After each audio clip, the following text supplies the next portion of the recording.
Hello, my communication conscious darlings, and welcome to another edition of Talk Shop Q&A, where we dig into public speaking and communication questions of all sorts.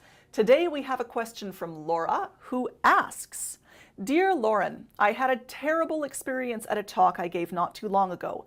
There was a heckler in the audience. Oh no. This person would interrupt me with questions and was nudging and smirking at the person sitting next to me and was dragging down my whole talk. I felt like he was out to get me, and I'm afraid of this happening again. What can I do if I get another jerk like this in the audience? Sincerely, Laura. The dreaded heckler. Laura, I'm so sorry you had this experience. I've been there too, and it is no fun whatsoever.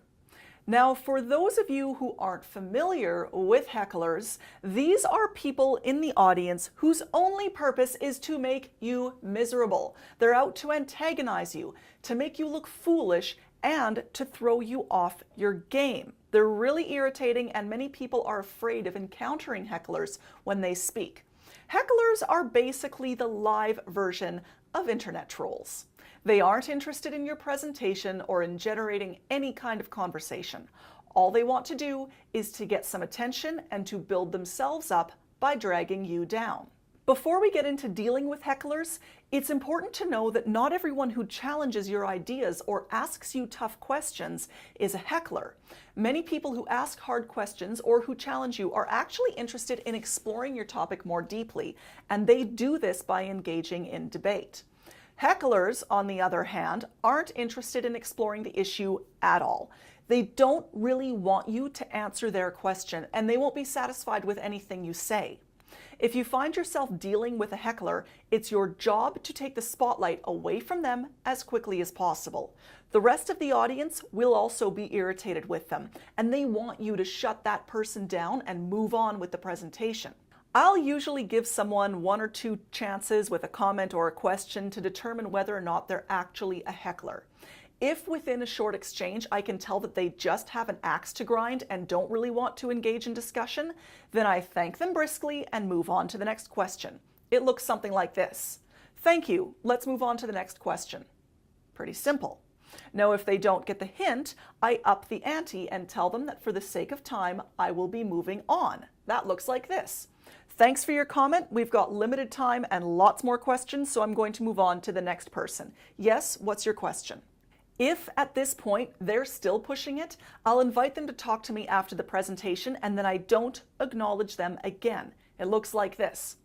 Thanks for your comments. If you want to continue this discussion, please feel free to come and talk to me after the presentation. Yes, what's your question? And then don't look at them again. Now, if you're worried about what to do with that heckler if they decide to come up and talk to you afterwards, don't. I find that it's really rare that a heckler will come and talk to me afterwards at all. It's because what they're looking for is an audience. They want attention. Once you take that audience away from them and start ignoring them, they're going to give up on you as well. Now, I've never had to ask someone to leave the room. Once I start ignoring the heckler, they usually just get bored and give up. A very important part of dealing with hecklers is your tone and your body language. You want to be polite, but firm and frosty. Now, normally I'm a very smiley person, but I drop the smile when dealing with a heckler and fix them with a direct, unmoving stare and squared off shoulders when I'm shutting them down. After that, after I've shut them down, I don't look at them again. Now, for those of you out there who are worried about having to deal with hecklers, let me assure you that they are rare. I've only had to deal with a handful of them in all the time that I've been presenting and giving public talks. Remember, you're giving a presentation, not doing a stand-up comedy set at an open mic night where people come just to heckle. All the same, it's a good idea to practice the answers that I've suggested just in case you do need to put a heckler in their place. Stay strong, Laura, and keep presenting. You've survived a heckler once, and you can do it again.